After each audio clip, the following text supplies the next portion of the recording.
नमस्कार दोस्तों, मेरा नाम है आनंद सिंह। और जैसे कि आपको पता है कि हम काल नामक अध्याय का अध्ययन कर रहे हैं। और पिछली कक्षा में हमने भूतकाल के विषय में पढ़ लिया था। भूतकाल जिन क्रिया शब्दों से किसी कार्य के बीते समय में होने का पता चलता है उसको हम भूतकाल कहते हैं। इसके मैंने आपको 6 भेद बताए थे।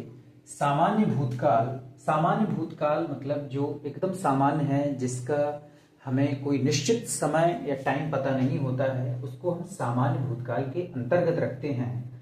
जैसे राम घर जाता था, राम घर गया। दूसरा हमने बताया था आपको आसन्न भूतकाल। आसन्न भूतकाल मतलब जो कार्य अभी अभी संपन्न हुआ है, तो इसके अंतर्गत चुका था या गया था इत्यादि शब्दों का उल्लेख होता है।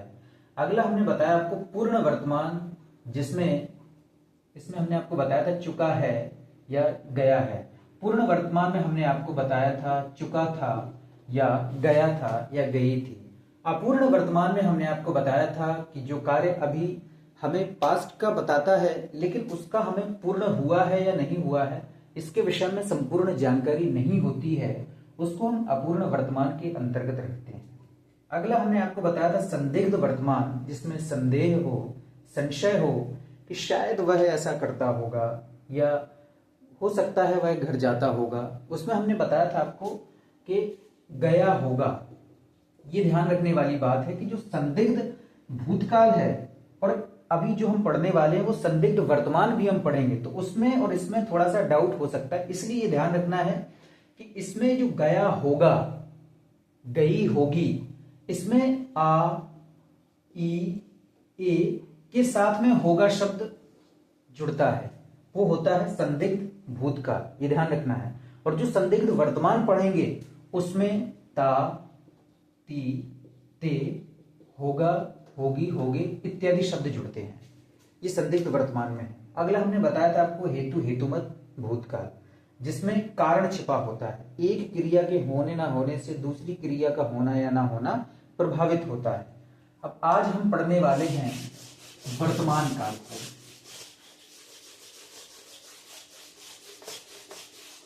आज हम पढ़ने वाले हैं वर्तमान काल।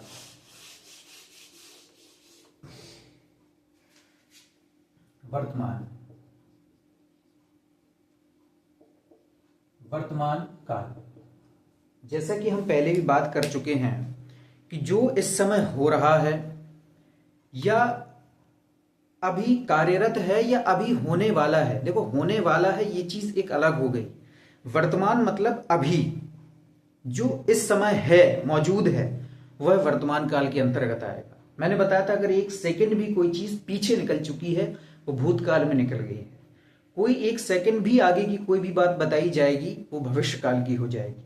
ठीक है, लेकिन दिक्कत यह है कि कुछ चीजें ऐसी होती हैं कि जिनमें संदेह रहता है, शक रहता है। वो संदेह, शक या तो व्याकरणवेत्ता जो होते हैं, व्याकरण को रचने वाले, या तो वो खुद इस अर्थ को संपूर्ण तरीके से समझे बिना व्याकरण की रचना कर देते हैं, अध्यायों की रचना कर देते हैं, जो हम और आप जैसों के लिए बहुत कष्टदायक होती है।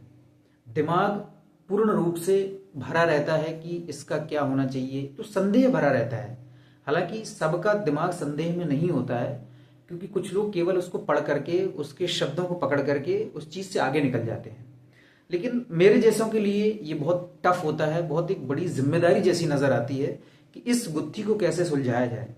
और मेरे जैसे शिक्षक को काफी परेशानी उठानी पड़ती है। तो मैं कोशिश ये करता हूं कि चीजों को एकदम सुलझा करके आपके समक्ष पेश करूं, और जो मैं व्याकरण रच रहा हूं उस पर भी इन सब चीजों का उल्लेख करूं, जिससे जो पढ़ने वाले लोग हैं या जो मेरी उस पुस्तक को पढ़ेंगे, उसका अध्ययन करेंगे, उनको बड़ी आसानी से चीजें समझ में आए, ज्यादा संदेह प्रकट ना हो, ज्यादा शंका ना हो, ज्यादा शक ना हो, ज्यादा उनको गुत्थियां सुलझाने की जरूरत ना पड़े। तो हम चलते हैं अब वर्तमान काल की तरफ। तो क्रिया के जिस रूप से किसी कार्य के वर्तमान में होने का पता चलता है। वर्तमान में होने का पता चलता है, उसे हम वर्तमान काल के नाम से जानते हैं। ये तो हो गई वर्तमान की बात। मैंने टाइमलाइन कल भी बनाई थी, टाइमलाइन पिछली कक्षा में भी बनाई थी कि ये जो है ये वर्तमान है, इसके पीछे जो है ये भूतकाल है, इसके आगे जो है वो भविष्य काल है। ये ध्यान रखना है। तो जो मौजूद है अभी फिलहाल वही वर्तमान है। इसके अलावा मैंने आपको एक चीज और बताई थी कि भविष्य की कोई भी बात स्पष्ट रूप से 100% सत्य नहीं हो सकती है। भविष्य केवल संभावनाओं पर आधारित होता है, इसके अलावा और कुछ भी नहीं। भविष्य संभावनाओं और कल्पनाओं पर आधारित होता है, इसके अलावा और कुछ भी नहीं। बात करते हैं हम वर्तमान काल के भेदों की।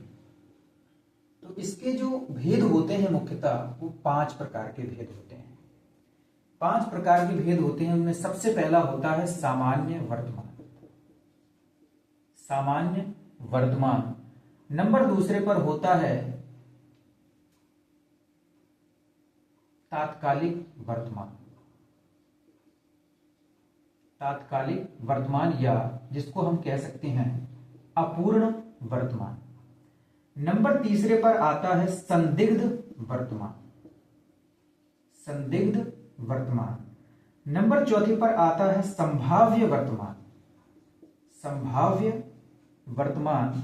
और नंबर 5 पर आता है आज्ञार्थक वर्तमान। आज्ञार्थक वर्तमान। ये मुख्य वर्तमान काल के भेद हैं। सामान्य वर्तमान, तात्कालिक या अपूर्ण वर्तमान, संदिग्ध वर्तमान और संभाव्य वर्तमान। ये 2 ऐसे भेद हैं जिनमें बड़ा संशय होगा, हम पढ़ेंगे उसके बारे में। और ये है अगला आज्ञार्थक वर्तमान। सर्वप्रथम हम चर्चा करते हैं सामान्य वर्तमान की। तो सामान्य वर्तमान, जिस तरीके से हमने सामान्य भूतकाल पढ़ा था उसी तरीके से सामान्य वर्तमान भी होता है। जिस प्रकार से सामान्य भूतकाल में हमने पढ़ा कि उस क्रिया के अंत में ता था, ती थी, ते थे, या कोई भी ऐसी भूतकाल की क्रिया जो सतत चलती रही। सतत चलती मतलब जो हमेशा हैबिटेट रही है, आदत, कोई ऐसी आदत, जैसे वह दवाइयां खाता था। तो इसमें किस तरीके से पहचाना जा सकता है कि जैसे राम दवाइयां खाता है, ये वर्तमान की बात है।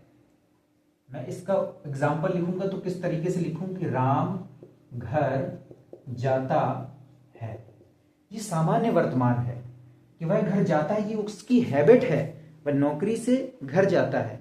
राम दवाइयां लेता है, भाई उसकी कोई ऐसी बीमारी है जिसकी वजह से वो रेगुलर दवाइयां लेता है, ये उसकी आदत बन चुकी है। राम ज्यादा खाना खाता है, ये उसकी आदत बन चुकी है। राम ज्यादा पानी पीता है, राम ज्यादा बातें करता है। सीता ज्यादा खाना पकाती है, सीता का दिल खाना पकाने में लगता है। तो ये जो ता है और ये जो भी हैबिट है जो दर्शाती हैं, उन सबको हम सामान्य वर्तमान काल के अंतर्गत रखते हैं। दूसरा है अपूर्ण या तात्कालिक वर्तमान। अपूर्ण मतलब जो पूर्ण नहीं है, जो पूर्ण नहीं है।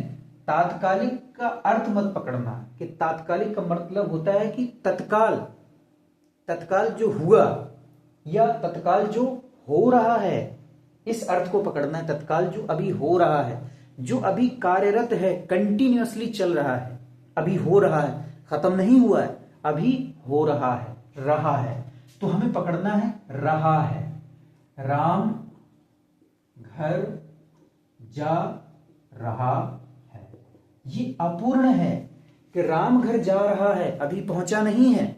अगर पहुंच गया होता तब फिर यह बात भूतकाल की हो गई होती कि राम घर जा रहा था, ये तो बात भूतकाल की। अगर पहुंच गया तो राम घर पहुंच गया, राम घर पहुंच गया, अब तो वो पहुंच गया, तो जो जैसे ही पहुंचा वो बात भूतकाल में ट्रांसफर हो गई, भूतकाल में परिवर्तित हो गई।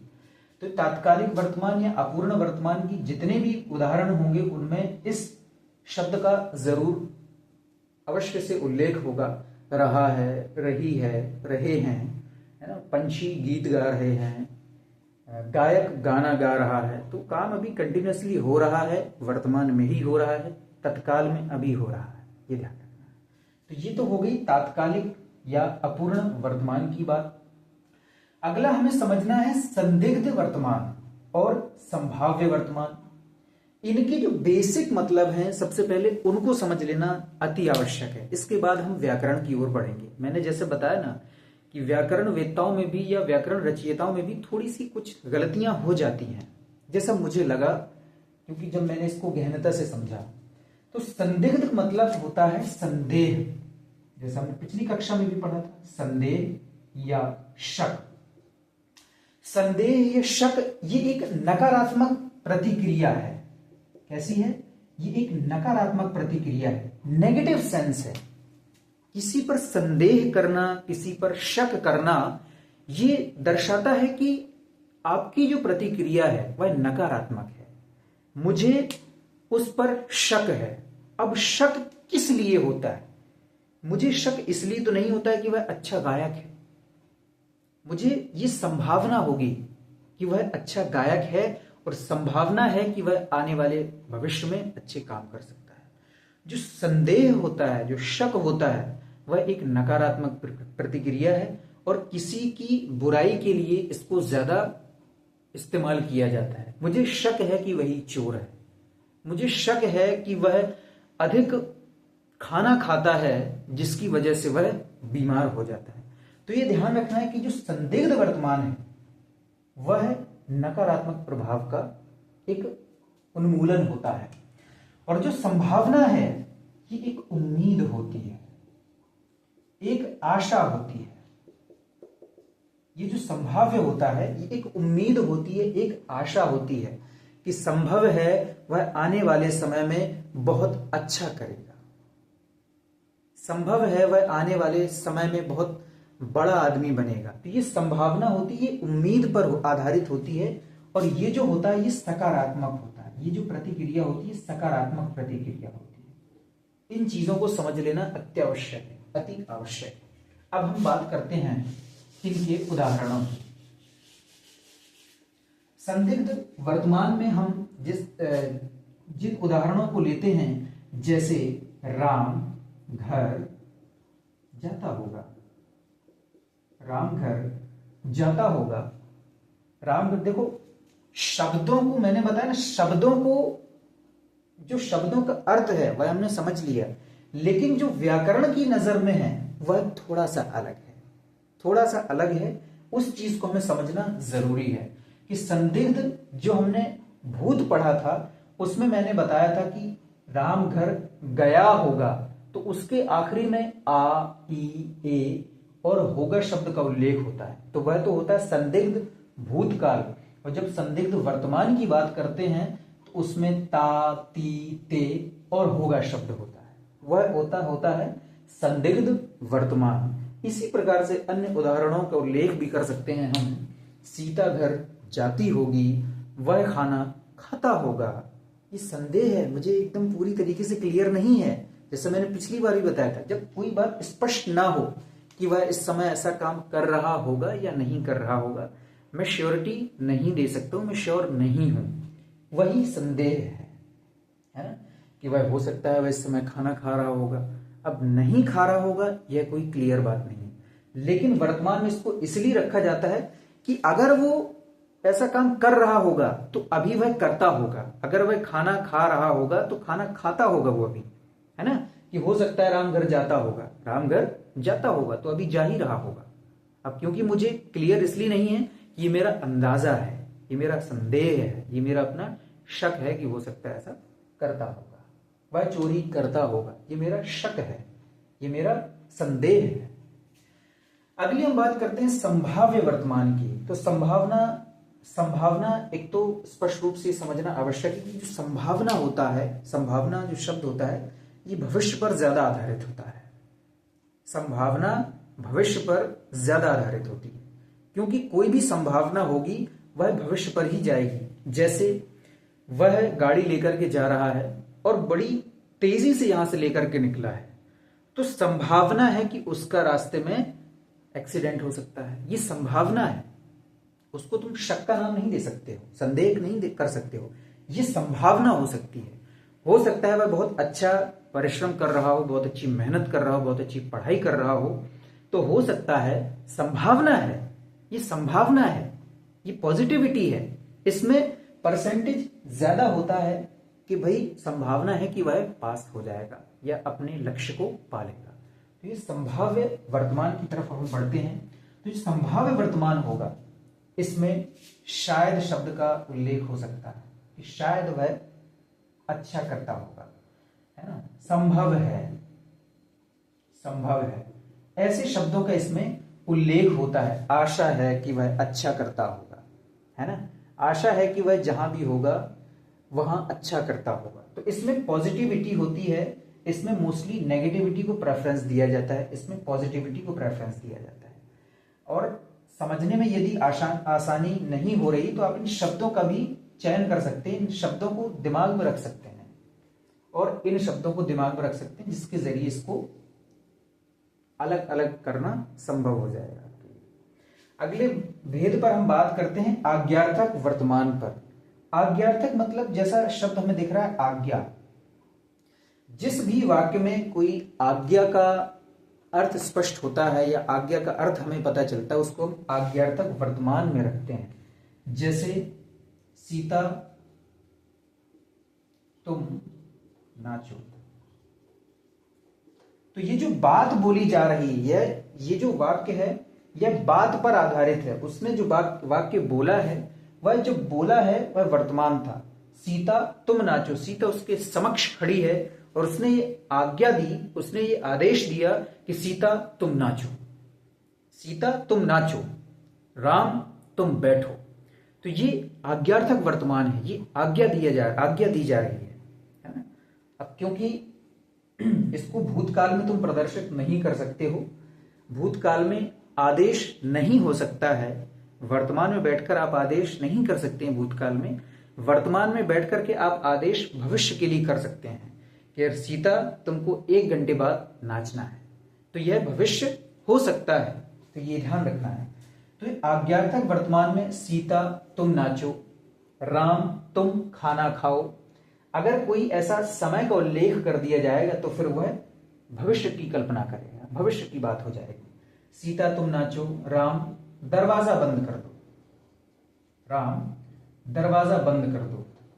तो इन जो एग्जाम्पल्स का हम यूज करते हैं वो हम आज्ञार्थक वर्तमान में इनका इस्तेमाल करते हैं। ये तो थी वर्तमान काल की बात।